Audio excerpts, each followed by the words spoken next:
Hello po sa inyong lahat mga ka-crypto. Narito na naman po tayo upang pag-usapan ang isang bagong balita na gumugulo dito sa mundo ng crypto. At ito po ang ITINA o INA. Sa nakalipas po na araw ay umakyat ang presyo nito ng 18%, dahilan upang umabot ito sa presyong 0.71 or 71 cents. Ayon po sa mga eksperto, may posibilidad na malampasan nito ang presyong $1 dahil sa patuloy na pagbili ni Ginoong Arthur Hayes. Siya po ang co-founder ng BitMEX. Bakit nga ba big deal ang pag-akyat na ito ng ENA? At ano po ang ibig sabihin nito para sa mga traders at investors, lalo na po sa atin bilang mga Pinoy crypto enthusiasts? At ayan, bago po tayo magpatuloy ay nais ko lamang po munang bigyang linaw ang aking disclaimer kung saan ang nilalaman po ng video na ito ay hindi po ito isang financial advice. For education and information purposes lamang po ang layunin nito. Unang-una ay ano nga ba ang ITINA? Yan, ang ITINA or INA ay isa po itong altcoin na nagiging usap-usapan dahil sa potensyal nitong makapasok sa mainstream crypto investments. Sa kasalukuyan ang market cap po nito ay lumampas na sa $2 billion. Isa pong indikasyon na mas marami ng investors ang nagtitiwala rito. Ang INA ay itinuturing na promising dahil po sa mabilis nitong pag-akyat mula sa presyo nitong 0.33 or 33 cents hanggang 0.71 or 71 cents sa loob lamang ng ilang linggo. Bukod dito, ang presyo po ng INA ay kasalukuyang suportado ng mga technical indicators tulad po ng Fibonacci retracement levels at golden crossovers sa pagitan po ng 50-day at saka 100-day exponential moving averages or EMAs. Ang ganitong mga signal po ay nagsasabi na maaring magpatuloy pa ang bullish trend nito. Ngayon ay sino naman itong si Ginoong Arthur Hayes at bakit po malaki ang kanyang epekto sa naging presyo nito?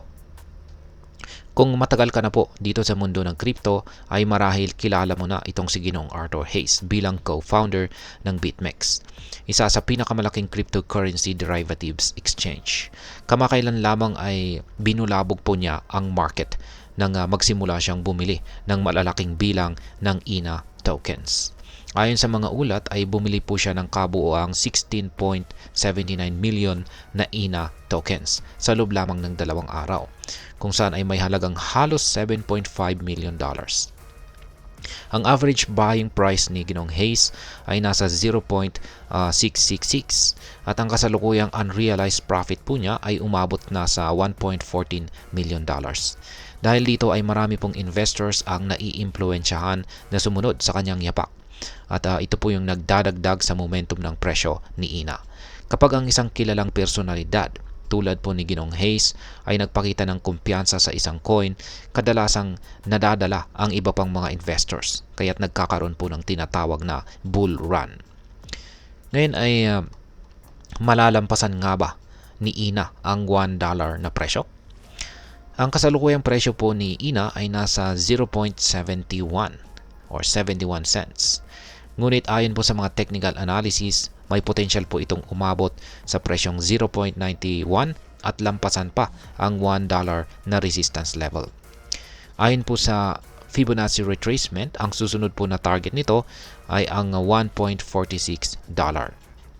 Ngunit, hindi rin po maiiwasan ang posibilidad ng pullback o pagbaba ng presyo. Kaya mahalagang bantayan po ang 0.54 na support level nito.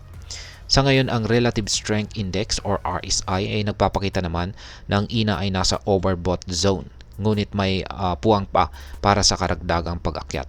Kung magpapatuloy po ang kasalukuyang trend na ito, hindi po malayong maabot ni INA ang presyong $1 sa loob ng ilang linggo o buwan. Ayan. Ngayon ay ano naman po ang maaring epekto nito para sa atin bilang mga Pinoy crypto traders or investors. Yan, para sa atin ay na mahilig po sa mga crypto trading, ang kwento po ng INA ay nagbibigay po ng inspirasyon at paalala.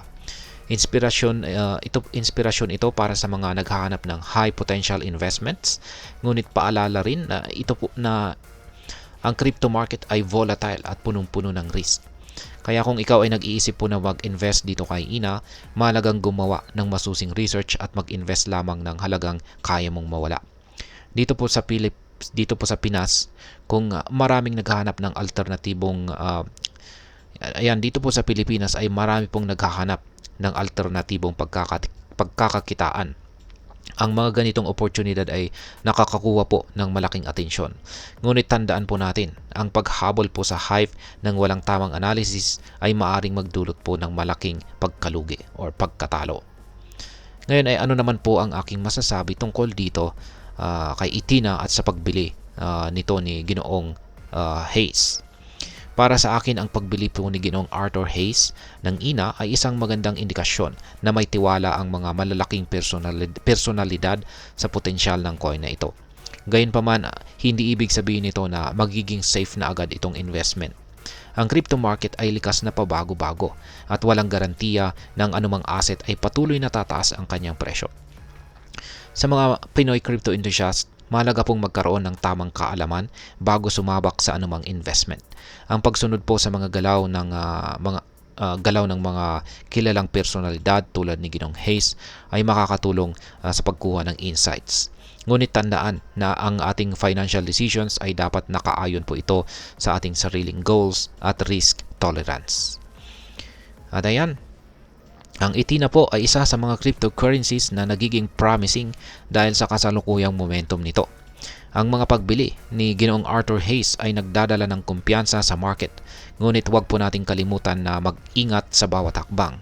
Tandaan, ang susi sa tagumpay ng crypto ay hindi lamang ang mabilis na kita, kundi ang pagiging maingat at handa sa anumang maaaring mangyari. Kaya kung interesado ka po kay INA, gawin ang iyong sariling research at laging alalahanin ang golden rule ng investment na invest what you can afford to lose. At ayan, hanggang dito na lamang po tayo sa video na ito mga ka-crypto. Sana po ay inyong nagustuhan ang aking paliwanag sa video na ito. Kung inyo po itong nagustuhan, pakiclick lamang po ang like button nito. Marami pong salamat sa panonood. Ingat po tayo lagi at God bless po sa ating lahat.